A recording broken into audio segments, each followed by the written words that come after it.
Hi friends, welcome to Sikdar's academy. Sikdar's একাডেমিতে সবাইকে স্বাগত।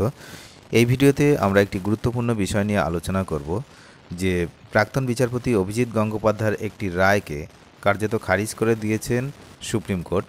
কী বিষয়ে বিস্তারিত আমরা দেখে নেব এই ভিডিওতে। তার আগে জেনে রাখি যে অনেকের কাছেই কনফিউশন এখনও রয়েছে টেট নিয়ে। টেট 2012 সালের টেট, 2014 সালের টেট, এই ব্যাপারটা অনেকের কাছেই কনফিউশন আছে। তো যারা এক্সাম দিয়েছে তারা ভালো জানবে, কারণ 2012 সালের যে টেট, সেই 2012 সালের টেটটা প্রথমবার নেওয়ার সময় ট্রেনের অ্যাক্সিডেন্ট হয় এবং ট্রেন অবরোধ হয়। তার জন্য অনেকেই সময় মতো পরীক্ষার হলে পৌঁছাতে পারেননি, তাই ওই টেট পরীক্ষা পুনরায় আবার নেওয়া হয়েছিল। সেটাই হচ্ছে 2014 সাল বলা হয়। অনেকেই জানেন না যে 2012 সালের টেট কি, 2014 সালের টেট কি। তাদের জন্য বলছি, যারা 2014 সালের টেট পাস ক্যান্ডিডেট বা টেট উত্তীর্ণ, প্রত্যেকের অ্যাডমিটে লেখা আছে 2012, কারণ ওই অ্যাডমিট ইস্যু হয়েছিল 2012 সালের টেট অনুসারে। এই হলো ব্যাপার। এখন বিস্তারিত এই ভিডিওতে আমরা দেখে নেব যে বিচারপতি অভিজিৎ গঙ্গোপাধ্যায়ের রায়টা কী ছিল এবং সুপ্রিম কোর্ট তার পরিপ্রেক্ষিতে কী রায় দিলেন। টেটের 3929 শূন্যপদ নিয়ে প্রাক্তন বিচারপতি অভিজিতের নির্দেশে না রায় সুপ্রিম কোর্টের।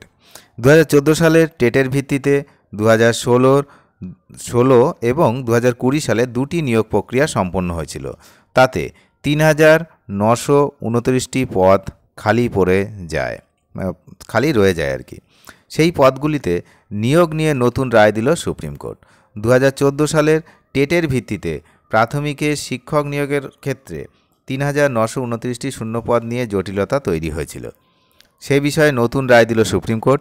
ওই শূন্যপদগুলিতে ভবিষ্যতের শূন্যপদ থেকে নিয়োগ হবে বলে জানিয়েছে শীর্ষ আদালত।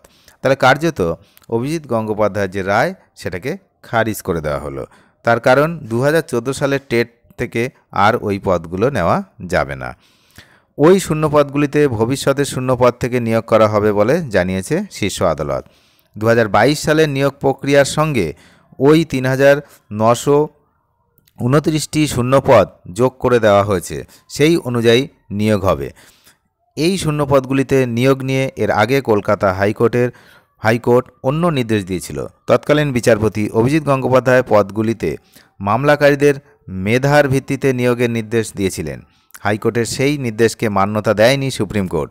2014 সালের টেটের ভিত্তিতে 2016 সালে এবং 2020 সালে যে দুটি নিয়োগ প্রক্রিয়া হয়েছিল, 2020 সালের নিয়োগ প্রক্রিয়ায় 16,500 শূন্যপদে নিয়োগের বিজ্ঞপ্তি দেয় প্রাথমিক শিক্ষা পর্ষদ, কিন্তু অভিযোগ ওই শূন্যপদ পুরোটা পূরণ করা হয়নি। 3929টি পদ খালি রয়েছে। এই মামলায় হাইকোর্টের তৎকালীন বিচারপতি অভিজিৎ নির্দেশ দিয়েছিলেন মামলাকারীদের মেধার ভিত্তিতে ওই পদে নিয়োগ করা হবে, কিন্তু ওই নির্দেশকে চ্যালেঞ্জ করে হাইকোর্টের ডিভিশন বেঞ্চে যান 2017 সালের টেট উত্তীর্ণরা। তাদের বক্তব্য ছিল 2020 সালের নিয়োগ প্রক্রিয়া শেষ হয়ে গিয়েছে, ফলে নতুন নিয়োগের জন্য নতুন করে নিয়োগ প্রক্রিয়া শুরু করা উচিত। সেখানে শুধু 2014 সাল নয়, 2017 সালের টেট উত্তীর্ণদের সুযোগ দেওয়া উচিত। এই মামলায় হাইকোর্টের তৎকালীন ডিভিশন বেঞ্চ জানায় ওই শূন্যপদগুলির দাবিদার 2014 সালের টেট উত্তীর্ণরাই, তাই 2017 সালের টেট উত্তীর্ণরা সুযোগ পাবেন না। সেই নির্দেশকে চ্যালেঞ্জ করে এরপর সুপ্রিম কোর্টের দ্বারস্থ হয়েছিল 2017 সালে টেট উত্তীর্ণরা। বৃহস্পতিবার সেই মামলার শুনানি ছিল শীর্ষ আদালতে। বিচারপতি ঋষিকেশ রায় এবং বিচারপতি প্রশান্ত কুমার মিশ্রের বেঞ্চে আদালত জানিয়েছে ভবিষ্যতের শূন্য পদের সঙ্গে ওই 3929টি পদ যুক্ত করে দেওয়া হবে। সেখানে আবেদন করতে পারবেন টেট উত্তীর্ণরা। উল্লেখ্য, সম্প্রতি রাজ্যের এসএসসি দুর্নীতি সংক্রান্ত মামলাও সুপ্রিম কোর্টে গিয়েছে। 2016 সালের এসএসসির পুরো নিয়োগ প্রক্রিয়ায় বাতিল করে দিয়েছে, সেটা আপনারা জানেন। তবে আরেকটা কথা বলে রাখি, প্রাইমারির এই যে 2014 সালের টেট, এটা নিয়েও কিন্তু প্রচুর টালবাহনা চলছে। অনেক টাকা উদ্ধার হয়েছে, অনেক ব্যক্তি ধরা পড়েছেন, তারা স্বীকার করেছেন যে প্রাইমারির জন্য তারা কত টাকা তুলেছেন। তো যাই হোক, এই 2014 সালের যে টেটটা, সেটার কি ভবিষ্যৎ, সেটা গড নোজ, এই মুহূর্তে কিছুই জানা নেই। ওই এসএসসির মতো হয়ে যেতে পারে। অনেক ধন্যবাদ শেষ পর্যন্ত দেখার জন্য। চ্যানেলে নতুন হলে অবশ্যই চ্যানেলটিকে সাবস্ক্রাইব করে সঙ্গে থাকবেন।